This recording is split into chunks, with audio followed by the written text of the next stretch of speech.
What are we gonna do tonight, O.C.G? Well, the same thing we try to do every night, Bertram. Take over YouTube. Ladies and gentlemen, boys and girls, welcome back to Obsessive Compulsive Gaming. I am the Obsessive Compulsive Gamer, joined once again by my faithful manservant / Bucktotem Bertram. Say hello, Bertram. Hello, Bertram. And this is the top 10 games of 2023, presented by yours truly. Now please note, dear viewer, this is my personal pick of the 10 best games of 2023. And while usually I would say that the only opinion that counts round here is my own, and while I still believe that, if you disagree with my list, tough. It's my list, goddammit. If you don't like it, then put your own personal 10 out of 10 down in the comments below, and let's get a little discussion going, shall we? So, first of all, we're going to talk about the games that almost but didn't quite make it into the top 10. The first of which is The Last Faith. Fabulous Metroidvania. Absolutely terrific. Inspired by both the Castlevania games and that remarkable game from software known as Bloodborne. This game is dark, it's violent, it's gothic, and above all, it's harder than I was during the musical performance of Alan Wake 2 at the Game Awards. If you haven't already played The Last Faith and you're a fan of Castlevania or Bloodborne or Metroidvanias in general, then go and play The Last Faith right bloody now. Next up, a game that didn't quite make it into the top 10 is Like a Dragon, the Man Who Erased His Name. Now, in any other year, this game would be in the top 10. But sadly, this year, there was a lot of bloody good video games. Wouldn't you agree, Bertram? Bertram, stop picking your ass. What? Never mind, Bertram. Yes, Like a Dragon, the Man Who Erased His Name. And we're not going to talk about the controversy with the English dub for this game or the game that's coming out in January. No, we're not here to do that. It sucks. No, instead, I'm just going to tell you that Like a Dragon, the Man Who Erased His Name is an absolutely fantastic addition to the Yakuza series of video games. And again, if you've not played this one, though it's not in my top 10, I highly recommend you go and play it now. Just don't play it with the English dub. Next up, a game that didn't quite made it into the top 10, almost made it into the top 10, but then I decided, no, you're not going in the top 10, no, you're going in the honourable mentions. I don't know why I did that voice there. Anyway, next game up is Tintin Reporter, Cigars of the Pharaoh. And yes, I know when this game launched, it was very incomplete. There was bugs galore, glitches galore, but you know what? I am a Tintin fan, and I bloody enjoyed my time with this game. And thankfully, since launch, the game has been patched, and since launch, I have played the game a further 3 times, from beginning to end. So if, like me, you're a Tintin fan and for some bizarre reason you've not played this game, then do it now. It's much more playable now, and it's bags of fun. Trust me, you won't regret it. And last, and probably most people would say least, I do not agree with them, we have Forspoken.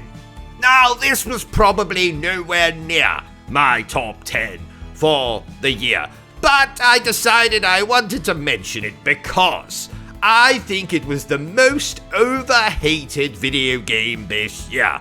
Is some of the dialogue a bit cheesy and a bit cringy? Yes, but so is the dialogue and the characterization in a lot of bloody video games. This, for me, was a very fun kind of open-world action RPG type game. While a lot of people found the voice in the bracelet or whatever it is quite annoying, excuse me, he had a voice very similar to my own. So if you're saying that he's annoying, then you're saying that I'm annoying. And I'm not annoying. Actually... Shut up, Bertram. Do not finish that sentence or I will throw you out of the window. So, if you haven't yet, I'm sure you can pick up a copy of Forspoken very, very, very cheap. That's the one benefit to a lot of people hating a game. The game ends up going for pennies, practically, once it's on sale and all that stuff. So, if you're intrigued, pick the game up. Try it for yourself. I enjoyed it. Now, let's get on to the main event. What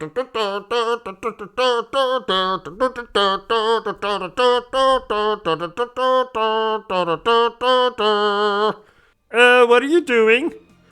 I was coming up with a theme tune for this video.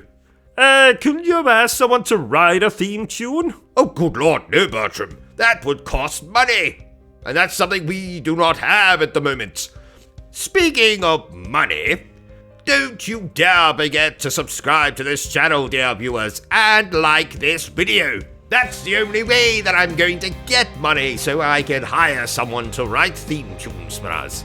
So, on to the main event. Here are the top 10 games of 2023, dictated by yours truly, starting with number 10, Sonic Superstars. Yes, yes, yes. The 2.5D Sonic game that released this year is my 10th favorite game of the year. And you might be wondering why. Well, it's quite simple, really. Look at this game. It's colorful. It's exciting looking. Finally, we're done with the whole pixelated Sonic bollocks that we got in Sonic Mania. And while Sonic Mania is still a good game, let's not forget that most of that game is recycled garbage from other Sonic games. No. Sonic Superstars is 100%, give or take, a brand new game with exciting new graphics, exciting new levels, exciting new boss battles against Robotnik. And yes, I call him Robotnik. I refuse to call him Eggman. Stupid name. His name is Dr. Ivo Robotnik, and don't you bloody forget it. Anyway, Sonic Superstars, my 10th favorite game of 2023. Number 9, Bayonetta Origins, Sunraiser and the Lost Demon. The only Nintendo Switch game on this particular list. But damn, is it not a good one. This is a prequel to the original Bayonetta. So instead of playing as that rather tall sex pot with all the one-liners, we play as a much shorter teenage version of Sunraiser as she teams up with a demon to save the world or some such bollocks. The story doesn't really matter. This is a fantastic but very different video game to the Bayonetta series. So if you're used to playing the Bayonetta games, this might take a while to get used to, but trust me, stick with it until the end and you will not be disappointed, as I was not. Why? Well, because I put it at number 9 on this list, that's bloody why. Number 8, Immortals of Aveum. A game that I have noticed go under a lot of people's radars this year. I've not really seen a lot of people talking about this game. And I don't really understand why. This is a very, very, very fun first-person action-adventure type game with a lot of humor, which some of it misses, but quite a lot of it lands. Bags of fun. Quite tricky though. Quite a difficult game. The gameplay is very reminiscent of something like Ghostwire Tokyo. You know, you use magic and you can get all these powers and all that stuff. Just play the game for yourself and you'll know what I'm talking about. There's a new Game Plus available for it now, so, you know, you can carry over the powers you had in your levels and... Oh, such a fun game. Look at the trailer I'm showing you here. Doesn't it look fun, Bertram? Bertram, what did I tell you about picking your ass? What? Never mind, Bertram. Number 7. Hi-Fi Rush, the only Xbox exclusive game to make my list this year. But God, is it a good one. God, is it a good one. And what a coincidence we were just talking about Ghostwire Tokyo, because that game's developer made this game. And this game couldn't possibly be more different to Ghostwire Tokyo and their previous efforts, those being the Evil Within video games, if it tried. This is a colourful hack and slash type game, which might make you think of something like, I don't know, Jet Set Radio, which is getting a remake now. See how it all ties together? It's like 6 degrees of Kevin Bacon. What's 6 degrees of Kevin Bacon? We don't have time for me to explain that now, Bertram. Anyway, what I'm saying is, you know, wheels and roundabouts and all that, what goes around comes around, and all that stuff. What are you talking about? I don't know, Bertram, I don't know, right? Hi-Fi Rush, fantastic hack and slash game, very colourful. Not the shortest game in the world either, took me about 13 hours to get through it, and boy oh boy can I not wait to get through it again. You use a guitar, and you hit enemies, and you team up, and it's set in this kind of futuristic world. Oh, it's just fabulous. If you've got an Xbox, get it played right bloody now. What are you waiting for? Number 6, RoboCop. Now, this was a game I knew was going to be good. I just knew it was going to be good. You know, a lot of movie tie-ins and stuff like that have this reputation for being garbage. But thankfully, the developer of this game made Terminator Resistance. And that game is fantastic as well, but I think RoboCop is even better. The gunplay is absolutely stupendous. I can't really describe it. I don't know how to describe it. I'll just say it's satisfying. Let's just say that. I didn't have as much fun this year in any other game shooting the shit out of things than I did in RoboCop. And the callbacks to the movies, oh my. Oh my, oh my, oh my. I'm not going to spoil them here for you, but if you've not played this game and you're a RoboCop fan, then you really need your head examined, because why have you not already played this game?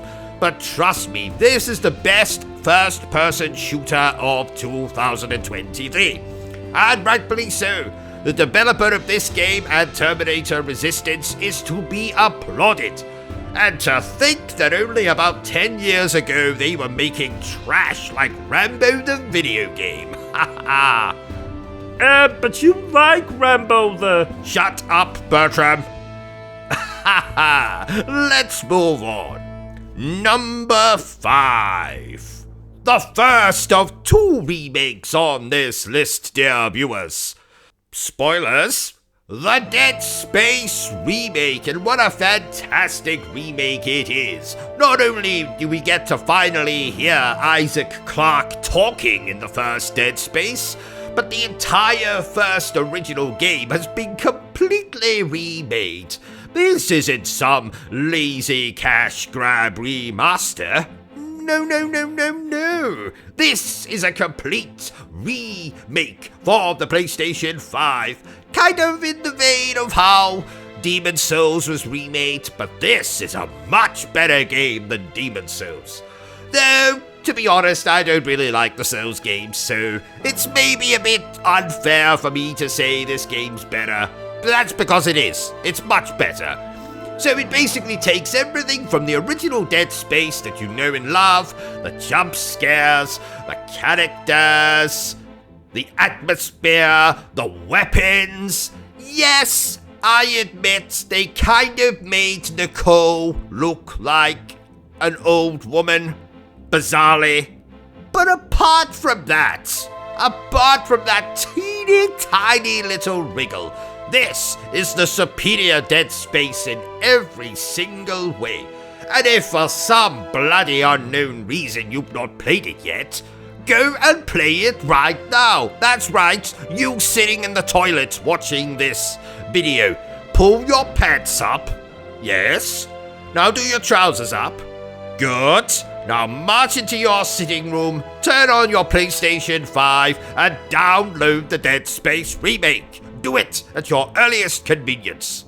Speaking of remakes, number 4, the Resident Evil 4 remake.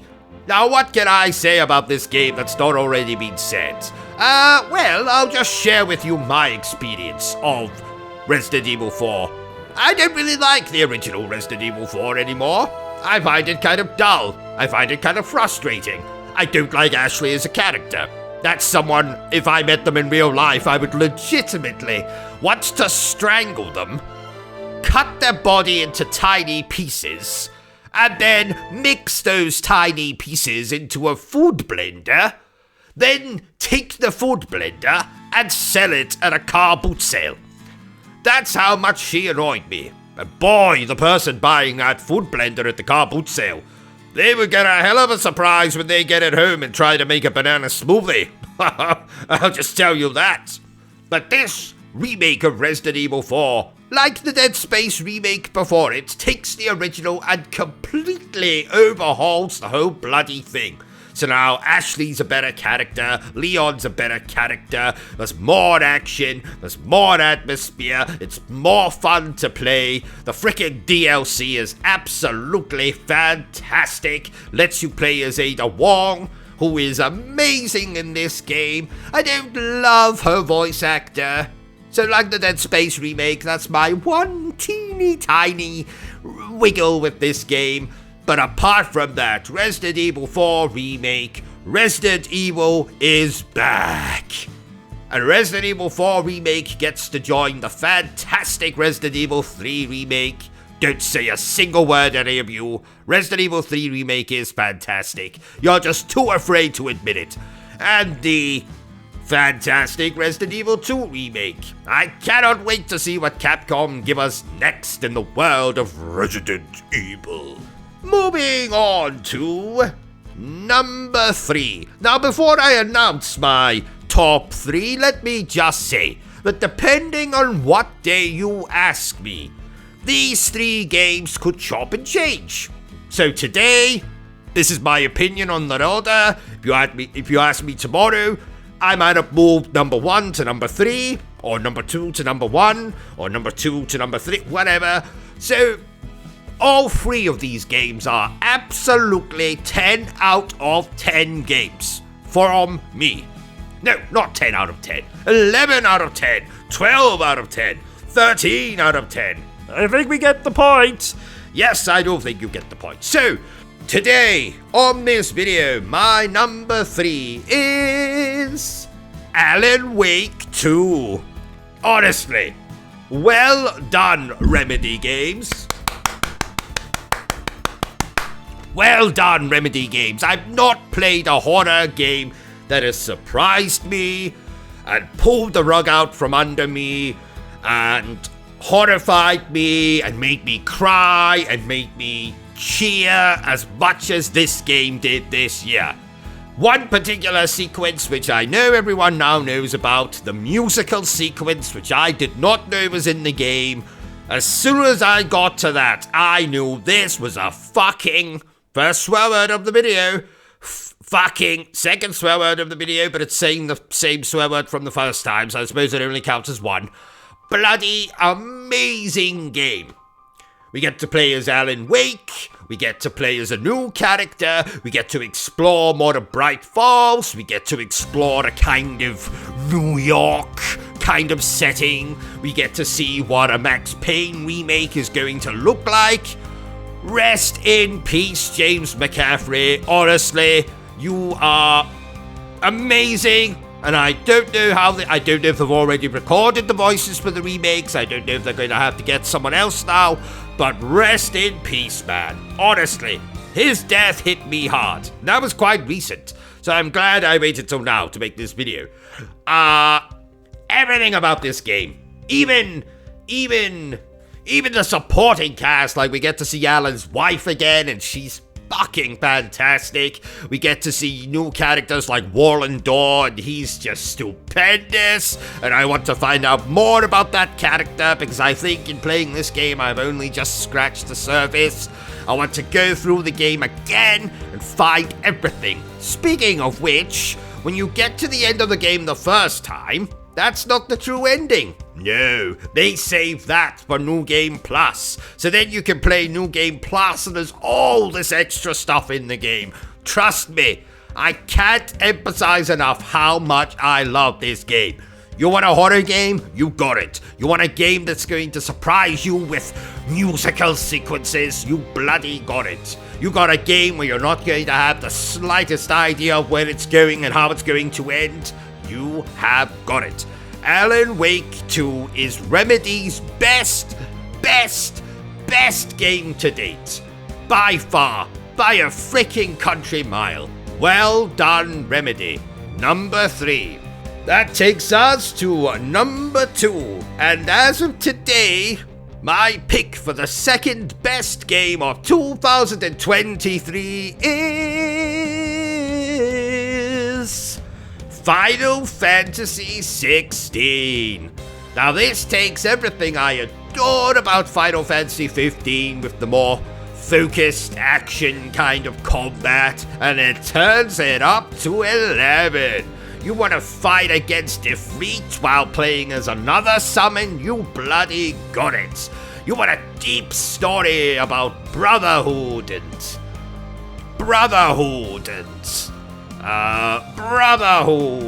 another unpredictable story, just like Alan Wake 2. Massive set pieces. Yes, a little bit of quiet time in between some of the bigger sections in the game where you're kind of doing the equivalent of side quests. But that didn't put me off too much. Do I think it's a better game than Final Fantasy 15, which those of you who know my channel know is my favorite, if we're not allowed to include the remake, favorite Final Fantasy game? That's a tough one. Probably not. I probably still prefer Final Fantasy 15 just a teeny tiny bit. But please do not let that deter you from playing Final Fantasy 16 if you've not already played it. Because a lot of people hated Final Fantasy 15, so what do I know? The story is great, the music is fantastic, the set pieces are amazing. 1 minute I was laughing, then I was crying, then I was laughing again, then I was laughing, crying, which is kind of doing both at the same time. You know, like when you take a dump and you urinate at the same time. I'm sure there's a word for that. Look that up, Bertram, I want to know what that's called. But what's called? When you urinate and take a dump at the exact same time. Multitasking?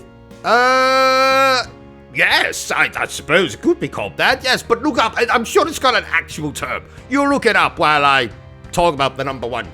So yes, Final Fantasy 16, my pick for number 2, second best game of 2023. Absolutely amazing. And that takes us, and if you know me, you know my channel, this is not going to surprise you in the slightest.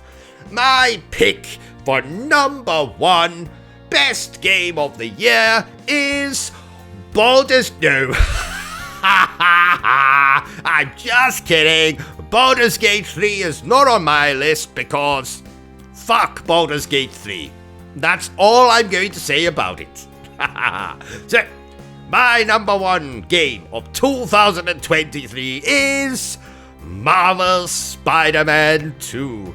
Oh my freaking god. Talk about not knowing where a story is going to go. Who was going to be Venom? When was Venom going to turn up? Was the Green Goblin going to be in the game? Was he not going to be in the game? What other villains were going to be in the game? What gets set up for DLC? What direction is Spider-Man 3 going to go in? Trust me, You'll play this game and you're going to know all of that.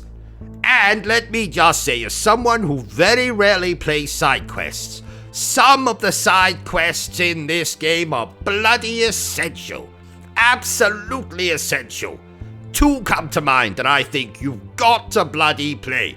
One of which had me freaking crying my eyes out, which is probably the side quest lots of people are talking about, so I don't have to mention that one again. But oh my god, the ability to play as both Peter and Miles, fantastic. New suits for both of them, all the villains. Norman Osborn's great in this game. Harry is absolutely freaking fantastic. Craven, oh my god, what a great villain. The other villains who I won't spoil that turn up.